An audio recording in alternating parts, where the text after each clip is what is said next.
will be about the inspection report. It's 60 pages long. I didn't even bother printing it out at this point. But that's what we're gonna dive into today. So let's get to it. Johnny Benesh. I used him for my home inspection. Really good guy. He was there for 3 hours taking a look at the house. He brought a drone to take pictures of the roof. So anything that didn't look right to him, he took pictures of it. It took him a few days to get the report back to me, and I was happy with it in the end. But it is 60 pages long, so it's a lot of stuff. And when you get your inspection report, you don't have to fix everything that's on the list. But what you want to do is make sure you get all the big items out of the way. And when you actually are done with the rehab, the town, they sent someone over to do an inspection of the home. And if you don't pass that inspection, you don't get the certificate of occupancy. If you don't have a certificate of occupancy, that means no tenant will be living in your home. You need a certificate of occupancy that basically says this home is safe, someone can live here. So what they're doing is checking the plumbing, they're checking the electrical, they're making sure everything looks good, they're making sure the roof is like no holes in the roof and stuff like that. So this is gonna help with that. So let's go through the list. I didn't bother printing it out just because it was really long, but what he did was put everything in red that needed to get done, that needed to get looked at. And what I did was I sent this same report to my contractor. We sat down and discussed what we're actually gonna fix. For instance, the railing in the backyard, that patio, you saw it was really, really low. It needs to be a little bit higher. So I have to install guardrails on the staircase in the patio. It's really unstable. As you're going up and you hold onto the rail, it's like really wobbly. One of the biggest issues was that there was a sewer pipe in the basement that was leaking waste. So when I was touring the property and I just kept saying, it smells bad, it smells like urine, it just smells bad. That's what it was. Human waste, poop, caca, is leaking in the basement. We'll be replacing it with the PVC pipe, which is what's coming to be used. And it's an easy fix, it's not that big of a pipe. Another big thing that we saw was knob and tube wiring. It's dangerous because if I decide to finish the basement and I put any kind of insulation around that knob and tube wiring, if it overheats and is touching the insulation, that's a fire hazard. It can actually cause a fire. But the knob and tube wiring that's exposed in the basement, we do have to take care of it. So the basement actually is exposed in the roof. And for some reason, one portion of the basement has like cardboard. So they decided to finish it with cardboard. Like, who does that? So right now I need to pull permits for electrical, because we're going to be updating the electrical, and also for the half bathroom, because we're basically building a new bathroom in that laundry area where I decided to put the washing machine and the dryer in the basement and go ahead and build the half bathroom. So we need a permit for that and plumbing. So some insurance companies actually won't even go ahead and insure your home if they know that you have knob and tube wiring. The inspection costs $600 because he did the inspection, and then also radon is something, it's like a device that they put in the basement and they come back and get it within like a few days. And that's just to make sure like you don't have radon in your basement. Radon causes cancer, and I want to make sure whoever's there is safe. Came back negative, so that was good. We also did see some mold. We're removing all of that. We did see a dead mouse in the basement as well, so we do have a really bad pest problem. So as soon as he told me that, I did get a pest control company come in.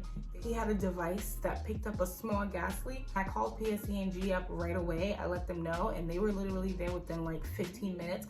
PSE&G will do that for you free of charge. So in the kitchen, the exhaust fan that's usually above the oven, I guess is like clogged up with like grease or oil. So he did say that that needs to get cleaned out or replaced.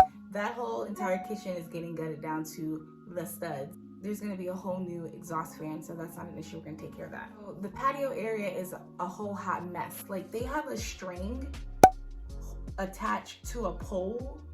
That's not supposed to be the case. Another small thing, like the doorbell doesn't work. Another small thing, like the gutter needs to be serviced. It's probably clogged with like leaves and stuff, so that's a small fix. There's a rear built-in drain system. So basically when it rains outside, there needs to be some kind of draining system that's like downward pitch and pitch away from the house. It's not pitched correctly, so we need to go ahead and pitch it correctly, whether it could be fixed. It might seem small, but you don't want any water coming towards your home. Any water that's just sitting around the foundation of your home eventually is going to seep through, maybe get into the basement, rot that area.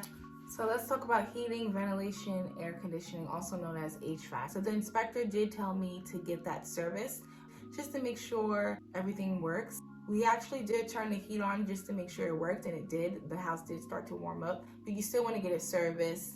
If they'll catch anything, they'll go ahead and like air it out, clean it out. It needs that stuff because it can get cold over time. There's also a pipe in the bathroom upstairs that's also leaking, so we're gonna go ahead and replace that all together.